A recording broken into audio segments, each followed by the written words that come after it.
DistroKid for sponsoring this video. DistroKid is a music publishing service that helps you get your music onto all of the necessary streaming services and much, much more. I've been using DistroKid since way before they were sponsoring this channel. I've been using DistroKid since before this channel existed.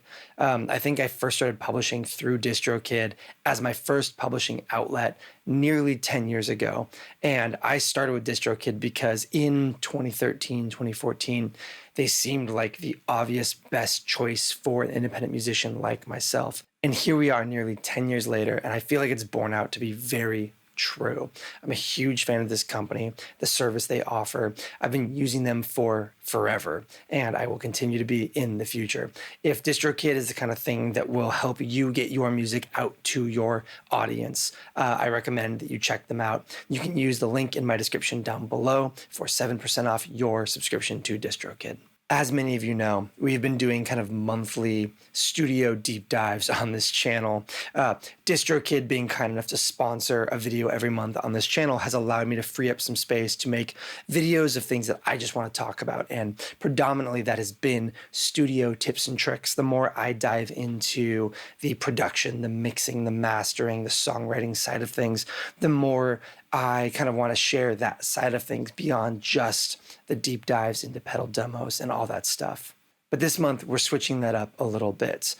We are not doing a kind of studio deep dive on this one. Instead, I thought it would be fun to kind of mix things up and do what I'm calling micro demos. This is going to be a look at 3 pieces of gear I am currently really enamored with, excited about. And it's a little bit of a mixed bag here.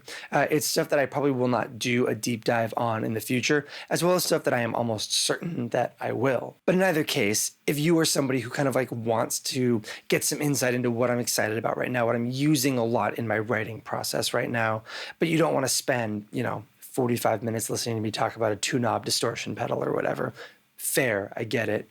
This is a great video to kind of get a quick, high-level, less than 20 minutes view on some of the stuff I am really enamored with in my writing process currently. So let's talk about it. Thing I am really excited about, number one, is the 1981 Inventions LVL. This will absolutely get a more focused long-form video at some point in the hopefully near future on the channel. But in the interim, this was released by 1981 Inventions as the much anticipated follow-up to the now infamous DRV, a rat-inspired incredible distortion pedal that I have used on hundreds, if not more, recordings over the life of my career and channel here on YouTube. And this is a really interesting release to me because on one side, I am not somebody who historically has had a lot of love for low gain overdrives, transparent overdrives, that kind of thing, which isn't to say that this is transparent, but it is to say that this is a very simple circuit with a giant asterisk next to that phrase. But on the other side, Matt has billed this as the kind of building block of all of the sounds from what I consider to be the best pop punk record ever made, Forget and Not Slow Down by Reliant K. If you want to argue with me about that, get in the comments. I will defend my stance on this until the heat death of the universe. It is a great goddamn album. We're not going to go that much deeper into this in this video other than to say every bit of drive and gain staging you heard on that intro track is the LVL. That was that Gibson Les Paul into this, into the Universal Audio Ruby 63, a Vox AC30 style digital amp sim. I think this thing shines at its best into real tubes. I think this thing is something that borders on magical into a real amplifier, but in the right digital amp environment, this thing kills as well. So we're gonna get into that a little bit.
love number 2 right now is, interestingly, the Universal Audio Galaxy.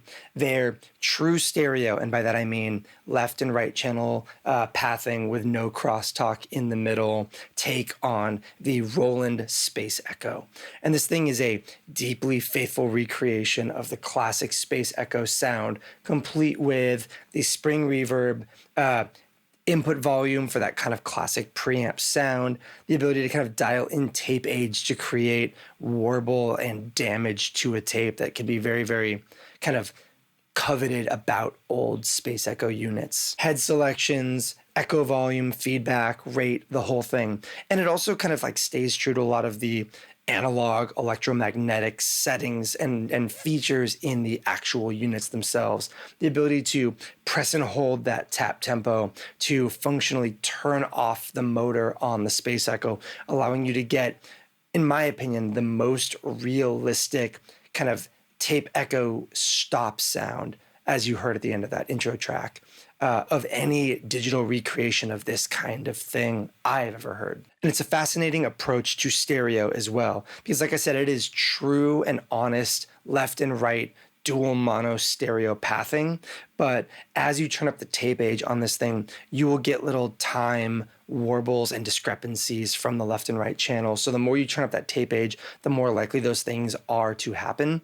And when those things happen, you will hear the kind of dual mono sound and that stereo image all of a sudden bloom out into this wide thing. It's the kind of thing I wish you could kind of like do on command, but even in its current setting, when it happens, it sounds beautiful.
And thing I love right now, number 3, is not something I'm going to hold up right now. And it's also something you've already heard on this channel a bunch over the last month or so.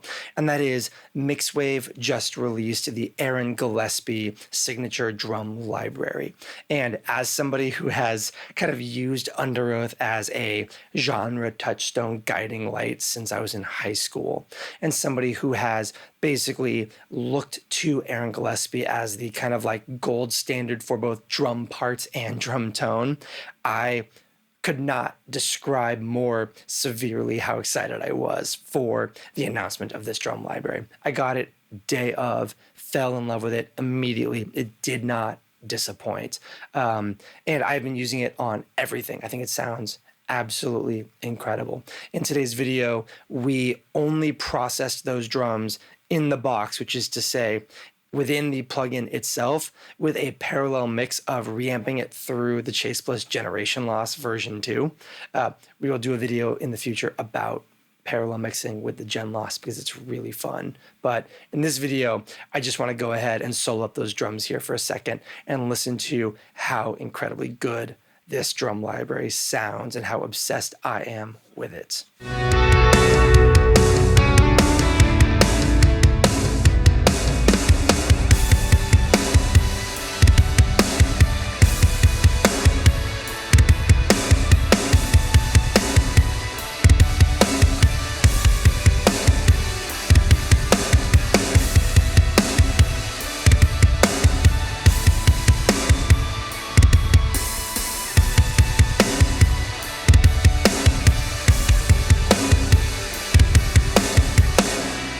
And that's pretty much all I have to say in this video. I wanted to make something light and quick that just allowed me to kind of rant about some stuff I'm really excited about without having to go crazy deep into it. If this is the kind of content that you actually kind of like find useful, if you like the idea of me talking about a piece of gear for not 45 minutes, let me know in the comments down below. I really appreciate some real feedback on kind of the dichotomy between the deep dive, crazy in-depth stuff, as well as just kind of like light, the hits only advocacy for some new gear that's really fun. I think that there's a lot of value in switching up your workflow and finding new sounds. I don't do a lot of space echo style delay and reverb, and I think it brought something really unique and interesting to today's song. The LVL, like I said, is something that is so far afield from what I would have assumed I would have wanted in gain staging, but I'm obsessed with it. It's absolutely incredible. And the Aaron Gillespie thing is obviously just tailor-made for something that I would love. So yeah, I'm really passionate about these things. I hope that you can see that. I hope that you're willing to go check them out because I think they're worth your time. And until next time, thank you for watching.